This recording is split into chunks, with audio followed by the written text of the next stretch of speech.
like to get in those third down packages where they bring in three DNs and one D tackle. You know what I mean? To try to get extra pressure on the quarterback. So they have so many players and so many pieces that they can put in. You see late in the games, against teams they've blown people out. They throw threes and the threes are just as good. So obviously they have a lot of depth. So excited.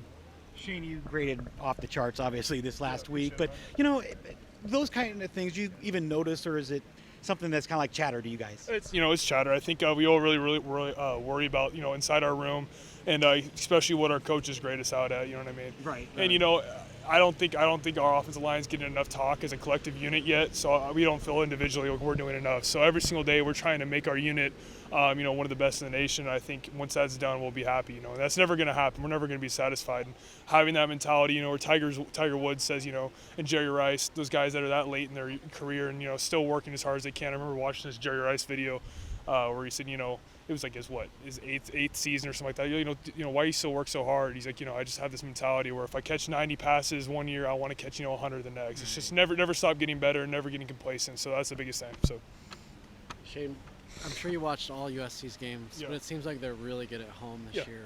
What are the challenges of winning in the Coliseum? It's LA. It's going to be warm. It's going to be their kind of weather. It's going to be probably a lot of people there. Obviously, if you have a deep history, kind of a rivalry going between us, and they have, talented players. That's the biggest thing. They recruit LA hard like us, and they get a lot of those guys that are 5-stars, 4-star guys, and they get big physical guys in the offensive, defensive line. So I'm really excited. You know what I mean? It's USC is always good no matter their record. So let's go. What was it like for you guys to see Juwan, who's been, itching to get in there but injured, come through in the clutch like that? Super cool.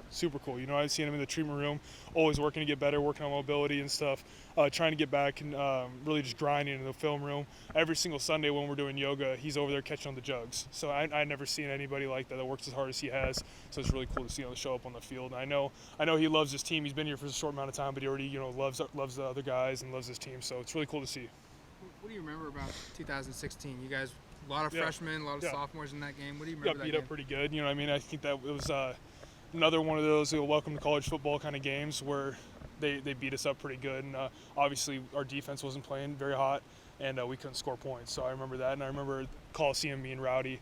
I remember them doing the whole, the player of the game goes up with the sword and all that kind of stuff, and the chant and all that kind of stuff. So I kind of telling the freshmen what to expect. They're all we have a lot of guys from LA, so they know what to expect too. So yeah, just kind of reminding them of how bad they beat us last time, and just kind of, I don't want to say this. I don't want to say it. Coach Arroyo says no blocky, no rocky, meaning he's not going to give the ball to the receivers that aren't going to block. Talk about the contributions, not the offensive line makes in the blocking game, but the tight ends and the wide receivers and what they're doing as part of that scheme. Yeah, well, you saw Juwan at that big run. He had that double crack block, and then a couple other times, I think he had that penalty where he just absolutely killed somebody. And it's just all of our receivers. Our receivers are taught to be physical, just like the offensive line.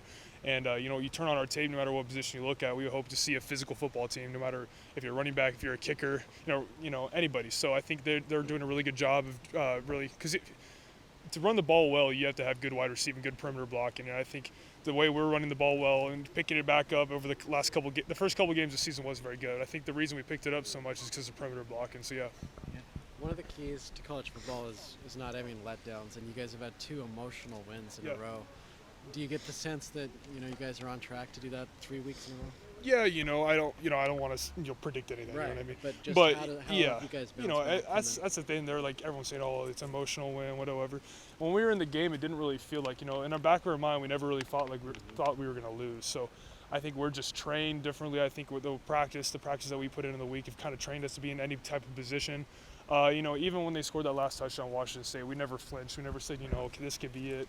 We never. I know for myself, I never had the doubt in my mind. Okay, what am I going to say to the rest of the line in the locker room after this loss? It was, what can we do to get back on the field? What can we do to score points? What can we do to, tell the defense to get them hyped up for that last drive? So I just think that's another game. You know what I mean? And we're just preparing. So. What was it like for you knowing that it was going to come down to Camden there at the end?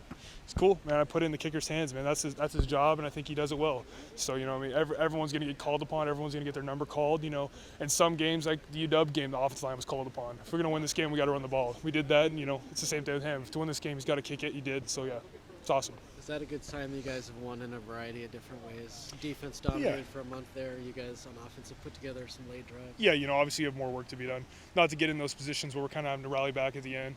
But the kicking game, obviously, that's become a long way over the course of the season. So I'm really proud of Camden and the rest of the guys, and we just got to keep grinding on the run game. So yeah, we want to get more rushing yards every week. We want to get more. So. What's it like to watch CJ go 89 untouched after you guys get him to the second level? That was awesome. And then I watched the recording of the game, and the commentators like, "There's no holding call. There's no flags on the field." I'm like, "What do you mean there's no flags on the field?" But yeah, I saw that. That was really cool. Seeing him, I feel like he's been waiting. It's almost like a guy with like a bunch of built-up anger. He wants to get out, and now it's gone. So I feel like that felt pretty good for him, and felt good seeing him go. So untouched. And I was glad he didn't get stopped like the 1 yard line. We had to go run down there and run another play. So glad he made it in.